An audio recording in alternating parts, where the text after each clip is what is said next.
পররাষ্ট্র উপদেষ্টা মোহাম্মদ তৌহিদ হোসেন বলেছেন, ভারত পাকিস্তান কারোর সঙ্গেই বাংলাদেশের কোনো শত্রুতা নেই। বাংলাদেশ সবার সঙ্গে বন্ধুত্বপূর্ণ সম্পর্ক বজায় রাখতে চায়।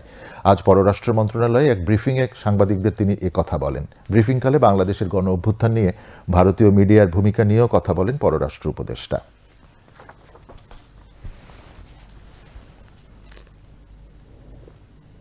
ভারতীয় মিডিয়াতে যেটা হয়েছে এটা একটা একেবারেই মিথ্যার বেশাতি। আমরা জানি সেটা যে বাড়াবাড়ি রকম। অবশ্যই এখানে বিপ্লব সাধিত হওয়ার পরে কেওস কিছু থাকেই, যে কোনো দেশে যদি বিপ্লব, এখানে একটা বিপ্লব হয়েছে, এটাকে মেনে নিতে হবে।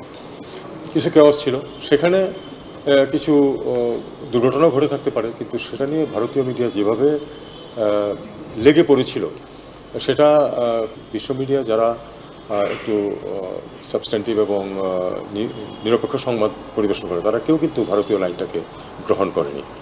পশ্চিমের দেশগুলোর সাথে সম্পর্কের এক ধরনের টানাপোড়েন চলছিল, এটা স্বীকার করে নেওয়া ভালো।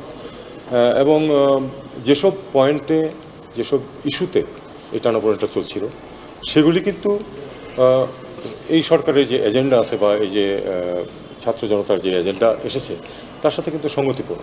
কাজেই এখানে আমি কোনো কনফ্লিক্টের সুযোগ দেখি না, এবং এমন কোনো ক্ষত সৃষ্টি হওয়ার কথা না যেটাকে মেরামত করতে হবে।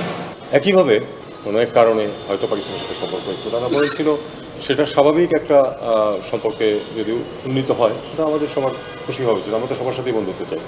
আর ভারতের সাথে আমাদের সম্পর্কে যদি আপনারা মনে করেন যে আসলে একটু টানাপোড়েন চলছে, সেটা দ্বিপাক্ষিকভাবে আমাদের চেষ্টা করতে হবে সেটাকে ইভেন্ট কিনে নিয়ে আসা।